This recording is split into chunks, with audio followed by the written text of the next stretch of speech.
और अगर ये नहीं जवाब देंगे तो हम लोग छोड़ थोड़ी ना देंगे। इस बार इलेक्शन लड़ने आएंगे तो इलेक्शन कमीशन में हम लोग चैलेंज करेंगे कि पूछिए कि क्यों छुपाया इन्होंने।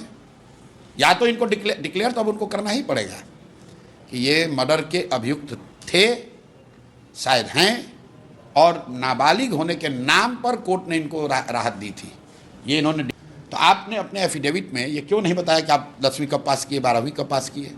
एफिडेविट में ये क्यों नहीं बताया कि सदानंद सिंह जो उस समय कांग्रेस के तारापुर में प्रत्याशी थे, उनके मर्डर के इल्ज़ाम में आपको जेल भेजा गया और जेल से आपको बाहर आने का राहत तब मिला जब आपने अपने आप को नाबालिग कोर्ट में प्रमाणित किया।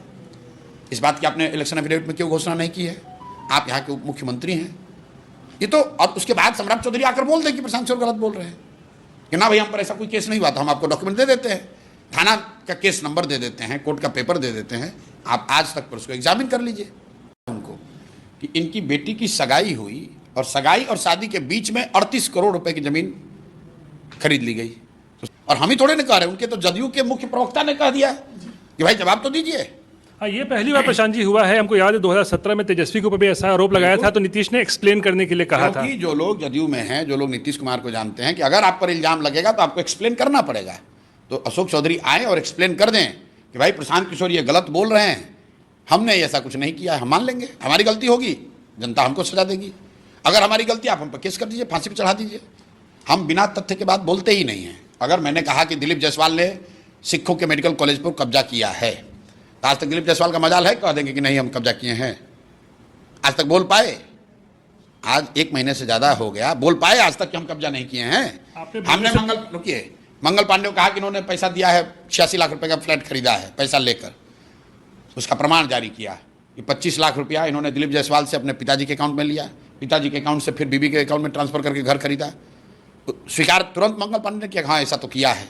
उन्होंने तथ्य ये दिया कि हम तो इतने गरीब हैं कि 25 लाख रुपया भी हमारे पास नहीं था, हमने दूसरे से कर्ज लिया। तो फिर मैंने उन्हीं के पत्नी का अकाउंट जारी कर दिया कि अगर आप कह रहे हो कि इतने गरीब है तो इसमें 2.25 करोड़ रुपया कहाँ से आया है, ये बता दो। अब उसका क्या जवाब देंगे वो? मेरे भाई, हम कोई कंजेक्चर नहीं पास कर रहे हैं, बैंकिंग का ट्रांजेक्शन दे रहे हैं। डीड अगर यहाँ रजिस्टर हुई है उसका रजिस्ट्री का कागज दे रहे हैं। जिस व्यक्ति के नाम पर आपने बेनामी संपत्ति खरीदा है उस आदमी को सामने बैठा रहे हैं। सम्राट चौधरी का ओरिजिनल नाम सम्राट कुमार मौर्य है। इन पर मर्डर का इल्जाम है, ये जेल गए हैं, नामजद अभियुक्त हैं, जेल गए। जेल से कुछ महीनों के बाद इस आधार पर निकल गए कि ये नाबालिग हैं। एक सर्टिफिकेट दिया गया कि ये नाबालिग हैं, इसलिए इनको जेल से राहत मिल गई। इन्होंने जेल से निकलते अपना नाम बदल के कर लिया राकेश कुमार।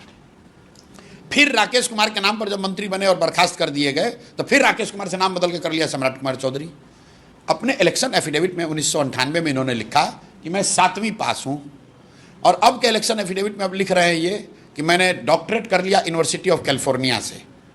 तो हमारा सवाल सीधा ये है कि भाई 1998 के बाद आपने किस समय मैट्रिक पास किया, ये बता दो। क्योंकि बिहार विद्यालय परीक्षा समिति का रिपोर्ट है सुप्रीम कोर्ट में कि 1998 से पहले इन्होंने मैट्रिक का एग्जाम दिया था, जिसमें ये फेल हो गए थे, 234 नंबर इनको आया था। तो भाई मैट्रिक पास किए होंगे तभी तो आप ग्रेजुएशन और डॉक्टरेट कीजिएगा।